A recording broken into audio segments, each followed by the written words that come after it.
Is this thing on? Welcome back to Big Mouth and fancy seeing you here. And welcome to Friday's Doctor Who Daily. And today we're going to discuss the Stephen Moffat written episode, The Girl in the Fireplace. Stephen Moffat, you've got balls of solid rock.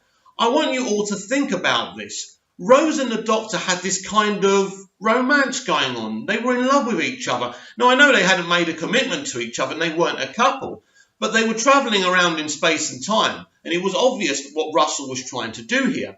So in comes Stephen Moffat, and he kind of sidelines Rose, which is hilarious, especially if you don't like her character. And all of a sudden, the Doctor's got this unfrequented love affair with this brilliant female character. Who is it? Madame de Pompadour, that's her name. Always get it wrong and always forget that name. This is a beautifully written episode by Stephen Moffat. And if his writing's brilliant, Murray Gold's theme, tragic love story theme in this episode is beautiful. For me, Doctor Who without Murray Gold's music is blasphemy. And it shouldn't be allowed. But I don't want to go into that again because I'm not saying I don't like Segun Akinola's music.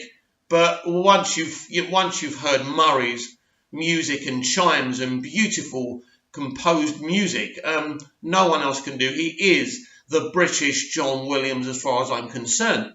But yeah, it was just really funny for me. I was having a cigarette on my patio the other day. That's why I decided to do this video on today's Doctor Who Daily about The Girl in the Fireplace. That all of a sudden you've got this love story, and it's kind of weird in a way. Think about it, right? You've got this thing with the Rose and the Doctor. I mean, Mickey's already now travelling with them. So it's kind of weird, and this is why, in a way, the love story between the Doctor and Rose doesn't make any sense. Because really, the Doctor's being an arsehole. I mean, it's like, sorry, Rose, I've met someone else now. You're just going to have to be sidelined for one episode. Now, I'm not blaming Stephen Moffat for this. It's just, it really tickles me. It really amuses me, but this really is a brilliant episode. The brilliant aspects of this, of course, is the Doctor and Madame de Pompadour's love story, and it's a brilliant love story. Now, she's already got a lover, right? So she basically got multiple lovers. This is a woman who's ambitious, and and she's a free-spirited woman. You're talking about what? A French woman in the 1800s. Correct me down below if I'm wrong, but we're talking about the olden times, right? So you got this really beautiful, intelligent woman, and she falls in love with the Doctor. But this is typical Stephen Moffat, and this has echoes of Amy and the 10th Doctor, if you want. Now I know Amy and the 10th Doctor. Sorry, Amy and the 11th Doctor, right? Yeah. So because when the 11th Doctor first meets Amy, she's a young girl. Well, surprise, surprise, when the Doctor first meets Madame de Pompadour, she's a young girl. And she's been stalked by these futuristic robots. And the Doctor comes through the fireplace and he helps her. And then he comes back again when she's a grown woman. And this is when their love story begins. Now, of course, it's very, very odd. And in a way, you could kind of accuse Stephen Moffat of being a bit creepy. He did meet this woman when she was a young girl. I suppose we have to tiptoe over that because it is a really good story. And it is an unfrequented love affair, a tragic love story, if you like.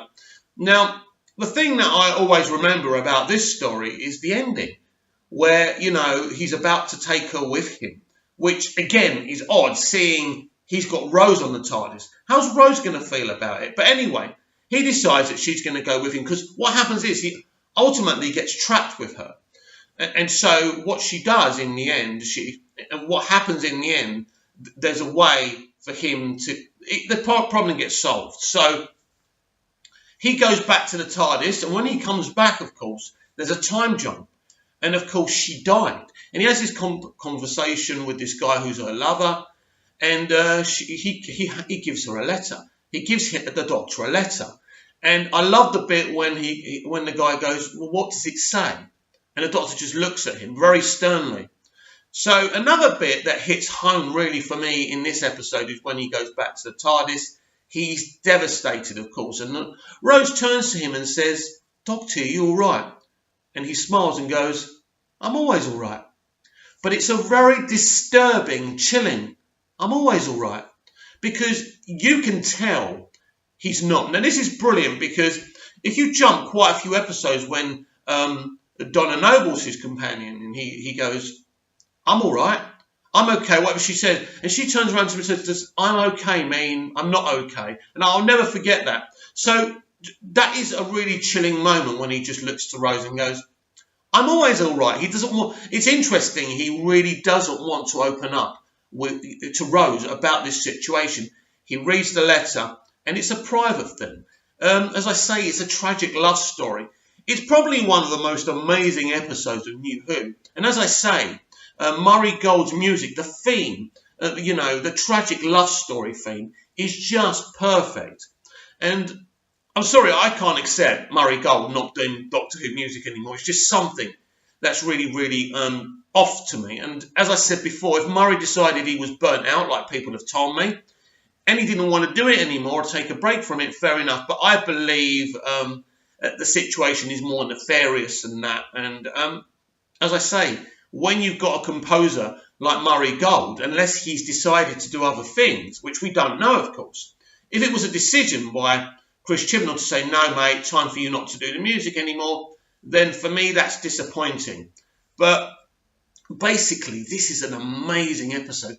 It's such an emotional episode. Now, people talk about Blink, but this is Stephen Moffat's best episode. It is. And I mean, I tell you what, then I'm going to contradict myself and see The Forest of the Dead and Silence in the Library, because that's pretty brilliant. I think those two Stephen Moffat penned stories are the best that he's ever done, as far as I'm concerned. They're better than Blink. I know everyone's obsessed with Blink, and Blink's an amazing idea. And I think, what he creates within that episode is brilliant, especially when he's got the challenge of not being able to use the Doctor. But I just think The Girl in the Fireplace is a very, very, very special episode. It's one that means a lot to me. And is evidence to anyone who thinks Stephen Moffat is not talented, who can't write a great story. I think the issues with Stephen were, did he have the tools to be a good showrunner? And I think that can be debated. And again, with Chris Chibnall, he's obviously clearly a good writer, but he's not a showrunner. And the way he's decided to run it is totally off. But Stephen Moffat definitely did a better job, especially within his first season than Chris Chibnall's done within his first season. But The Girl in the Fireplace is something incredibly, incredibly beautiful. And, you won't see many episodes of TV, of Genea TV, pulling this off. He literally puts to side everything that's going on within the season, and he just focuses on this standalone episode. And it works 100%. And as I say, you really feel the Doctor's devastation in the end. And I always cry. I don't even need to, I just need to think about it and I cry. All I need to do is hear Murray Gold's tragic love story music and I cry. But it really is an amazing episode. And I think when you look at the revival, when you look at New Who, it really is one of the episodes we all remember, don't we? We all remember The Girl in the Fireplace. You don't forget that. And by the end of it, you think, bloody hell, that was amazing. That was emotional. Moffat really pulls it off. And, this is what's amazing about Moffat. As I say, there's some, let's just say, interesting aspects of the story, like Madame de Pompadour meeting the Doctor, the man she falls in love with when she's a young girl. He could have stayed with the young girl thing and the Doctor could have just had an adventure with this child who he keeps on having to save. But Stephen wanted to go beyond that. And it certainly is a wonderful story and it really works. What's the other line Moffat puts in this? The Doctor, you know too, don't you, Rose? The Doctor and the Monsters. And I can't remember the full quote there, but it really is, again, brilliant dialogue by Stephen Moffat. This is an episode to treasure. This is an episode you can watch again and again on its own. It truly is a beautiful episode. And I said when Stephen Moffat announced he was leaving, and I said the same when RTD announced he was leaving, God, I hope they at least write one episode a year within these other people's shows. But this is what I don't understand. Why can't they just write a show a year at least? It would be something really exciting. I used to be obsessed with a show called Smallville. And comic book legend Geoff Johns, what he used to do was write an episode of Smallville a year. So seasons, I think season 8, 9 and 10, Geoff Johns wrote an episode a year. And it was something to be excited about. And it would be the same if Stephen and RTD did an episode a year under Chris Chibnall's reign. But it's not going to happen. And for me, that's disappointing. But The Girl in the Fireplace, a very special moment in Doctor Who history.